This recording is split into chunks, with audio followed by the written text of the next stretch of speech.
Fix है कि इसमें आपको फाइनल एग्जाम में जो कि आपका फरवरी में होने वाला है उसमें 2 से 3 नंबर फिक्स है। इतना गारंटी है कि इसमें 2 से 3 नंबर फिक्स मिल जाएगा और बिल्कुल आसान सवाल है, ध्यान से देखिएगा। ये आपका सांख्यिकी चैप्टर का है, क्लास 10 का सांख्यिकी चैप्टर है, जिसमें कि आपको हम माध्य, माध्यक, बहुलक, परिसर और वर्ग चिन्ह कैसे निकाला जाता है उसके लिए बता रहा हूँ। बिल्कुल सिंपल तरीका है। चलिए पहला सवाल हम बता रहे हैं। देखिए पहला सवाल दिया हुआ है 2, 4, 6, 5, 3, 2। कोई भी अंक इस तरह का आपको दिया रहेगा, उसमें निकालना क्या है, बहुलक निकालें। इसका जो आंसर हो जाएगा ऑब्जेक्टिव के लिए है, ठीक है, ऑब्जेक्टिव के लिए बता रहे हैं। तो इसमें सबसे ज्यादा बार कौन सा वर्ग अंक को रिपीट किया गया? देखिए यहाँ 2 है एक बार, 4 को भी देखिए एक ही बार है, 6 एक बार है, 5 एक बार है, 3 एक बार है। यहाँ पे लेकिन देखिए 2 जो है मेरा 2 जगह रिपीट कर रहा है। 2 है इस लाइन में सबसे अधिक बार, मतलब 12 बहुलक का मतलब तो जो अधिक बारंबारता जो आ रहा है, अधिक बार उस डिजिट जो तो लाइन में आ रहा है उसको हम बोलेंगे बहुलक। तो देखिए 2 जो है तो 2 बार में रिपीट कर रहा है, इसमें आंसर बहुलक क्या आ जाएगा? 2। सबसे आसान आंसर हो जाएगा, जो सबसे ज्यादा बार रिपीट कर रहा है वही बहुलक हो जाएगा। चलिए ये तो इस तरह का हो गया। मान लीजिए, चलिए क्वेश्चन नंबर 2। अब यहाँ पे देखिए 1, 3, 7, 9, 6, 9, 7। अब यहाँ पे देखिए आपका 7 भी 2 बार आ गया है और आपका 9 भी 2 बार आ गया। अब ऐसा स्थिति में हम कौन सा अंक को लेंगे? क्योंकि यहाँ पे तो देखिए 2 जो 2 बार आया था, इससे ज़्यादा कोई आया नहीं था। यहाँ पे लेकिन बराबर आ रहा है, 7 भी 2 बार आ रहा है और 9 भी 2 बार आ रहा है। तो ऐसा सिचुएशन में क्या करना है आपको? आंसर जो 2 अंक बराबर आ रहा है 7 और जो 9 बराबर आ रहा है, इन दोनों को जोड़ करके 2 से हम भाग दे देंगे। तो 9 और 7 कितना हो जाएगा? 16। और 16 में 2 से भाग देंगे तो कितना आएगा?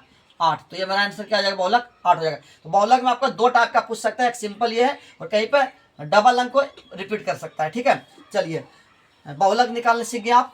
अब आइए माध्यक के ऊपर, माध्यक के ऊपर। तो ये माध्यक और माध्यिका, माध्यक और माध्यिका जो है तो एक ही को बोलते हैं, ठीक है। तो सबसे पहले हम क्या करेंगे, माध्यक में इसको हम सजाएंगे। सजाएंगे मतलब छोटा से बड़ा की तरफ लेके चलेंगे, क्योंकि देखिए यहाँ पे जो अंक बहुलक में फर्क नहीं पड़ता है कि मतलब कि सजाना जरूरी नहीं है बहुलक में, लेकिन माध्यक में आपको सजाना बहुत जरूरी है, तभी आपका आंसर सटीक आ पाएगा। देखिए पहले सबसे कम इसमें क्या आ रहा है? 1 है, 1 यहाँ पे लिखिए, पहले सजा दीजिए। 1 है, उसके बाद क्या है? 2 है, उसके बाद क्या है? 3 है, उसके बाद क्या है आपका? 4 आ रहा है, उसके बाद क्या आएगा? 5 आएगा, उसके बाद आपका 6 आएगा, उसके बाद 7 आएगा। तो 2, 3, 3, 6, 1, 7। यहाँ भी गिनती कर लीजिए, 1, 2, 3, 4, 5, 6, 7 अंक आ गया मेरा। अब सजाने के बाद 7 गो है, तो 7 गो में देखिए विषम संख्या है, 7 गो में 3 गो इधर छोड़ना है आपको और 3 गो इधर छोड़ना है। और जो बीच में बच जाता है वो मेरा क्या हो जाएगा? आंसर। जैसे कि मान लीजिए 9 आ जाता, 9 अंक रहता, 4 गो में इधर छोड़ते हैं, 4 गो उधर छोड़ते हैं, जो बीच में रहता है मेरा आंसर आ जाता। ये 4 जो है तो मेरा क्या हो गया? आंसर हो गया। अब माध्यक में भी 2 टाइप का पूछा जाएगा आपको। एक तो मान लीजिए विषम रहेगा, तो जैसे 9 रहा तो 9 में 4 को इधर कर देंगे, 4 को इधर कर देंगे, जो बीच का बचेगा उसको ले लेंगे। जैसे 11 रहेगा, 5 अंक उधर छोड़ेंगे, 5 अंक इधर छोड़ देंगे, बीच का अंक बच जाएगा आंसर। लेकिन यहाँ पे कभी की सम बलम आ गया, तो सबसे पहले इसमें भी देखिए एक माध्यक और बता रहे हैं माध्यक का। तो इसमें पहले सजाएंगे। सबसे छोटा वाला क्या है मेरा? 2 है, सजा दिए 2। उसके बाद क्या आ रहा है? 3 आ रहा है। उसके बाद देखिए क्या है सबसे छोटा में? 5 आ रहा है। उसके बाद क्या आ रहा है आपका? 6 आ रहा है, फिर 7 आ रहा है, फिर क्या आ रहा है आपका? 8।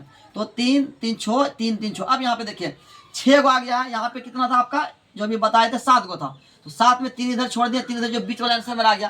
लेकिन यहाँ पे 6 है, तो अगर हम 3 को इधर छोड़ते हैं, 3 को इधर छोड़ते हैं, तो बीच में तो कुछ बच नहीं रहा है, तो आंसर क्या होगा मेरा? तो ऐसा स्थिति में क्या है, वैसा स्थिति में क्या है मेरा कि यहाँ पे जो है तो 2, 2 को छोड़ना है, 2 इधर छोड़ देंगे और 2 इधर छोड़ देंगे। अब जो बाकी जो दोनों बचा, इन दोनों अंकों को हम क्या करेंगे? जोड़ देंगे और 2 से भाग दे देंगे। 6, 5 कितना हो जाएगा? 11। 11 में 2 से भाग देंगे तो 5.5 हो जाएगा। ये मेरा आंसर हो जाएगा, ठीक है। तो माध्यक में भी 2 टाइप का पूछ सकता है। अब यहाँ देखिए नीचे माध्य दिया हुआ है। माध्य, माध्यक या माध्यक और माध्यिका एक ही है, और बहुलक थोड़ा अलग है, और बाकी माध्य हम बता रहे हैं। माध्य के ऊपर ध्यान दीजिए। माध्य बिल्कुल सिंपल तरीका है, सभी प्रेक्षणों की, सबको हम प्रेक्षण बोलते हैं, सभी प्रेक्षणों का योग और बट्टे सभी प्रेक्षणों की कुल संख्या, ठीक है। तो इसको सबसे पहले हम जोड़ेंगे। 2 + 5 और +7 और +6 और +1 बटे, देखिए इसमें कितना अंक है? 1, 2, 3, 4, 5। तो यहाँ 5 से हम भाग दे देंगे, जितना अंक रहेगा उससे भाग देंगे। 5, 2, 7, 7, 14, 24 और 21, 21 बटे 5। तो 5 से अगर हम भाग देंगे तो 5 चौके 20, 1 मतलब बगल में कहीं यहाँ पे भाग दे दिए 5 से 21 में। 5 चौके 20, 1 पॉइंट देने के बाद 1 जुड़ा आएगा, 5 दूना 10, तो 4 पॉइंट क्या आ जाएगा? 2। तो 4.2 ये आपका आंसर हो जाएगा माध्य में। अब एक बचा हुआ आपका, इस टाइप का भी आपको दे सकता है ऑब्जेक्टिव में, कोई वर्ग अंतराल दिया है 10 से 20, इसका बोला जाएगा आपको वर्ग चिन्ह निकालने के लिए। तो हम वर्ग चिन्ह निकाल देते हैं। वर्ग चिन्ह में कुछ नहीं करना, वर्ग चिन्ह का फॉर्मूला होता है, यह फॉर्मूला आपको ऑब्जेक्टिव में भी काम कर सकता है, फॉर्मूला पूछ सकता है। तो उच्च सीमा और प्लस निम्न सीमा और बटे 2। तो ये फार्मूला इसलिए हम आपको लिख दिए कि ताकि ऑब्जेक्टिव में कभी कभी फार्मूला भी दे देता है, ठीक है। और बनाने का तरीका है 10 और प्लस 20, इन दोनों को जोड़ करके 2 से भाग देंगे, 20 10 30, 30 में 2 से भाग देंगे कितना आएगा 15। एक परिसर पे देखिए, परिसर में क्या करना है आपको, आसान तरीका है परिसर में, इसमें सजाना हो जाना कुछ है नहीं, आपको सबसे बड़ा अंक को ढूंढना है। सबसे बड़ा 20 है, सबसे छोटा क्या आपका 3 है, इसको घटा देंगे, क्या मेरा बन जाएगा परिसर। तो आपका 17 आंसर आ गया, ठीक है। Thank you. अगर वीडियो अच्छा लगे तो आप लोग सब्सक्राइब चैनल को भी कीजिएगा।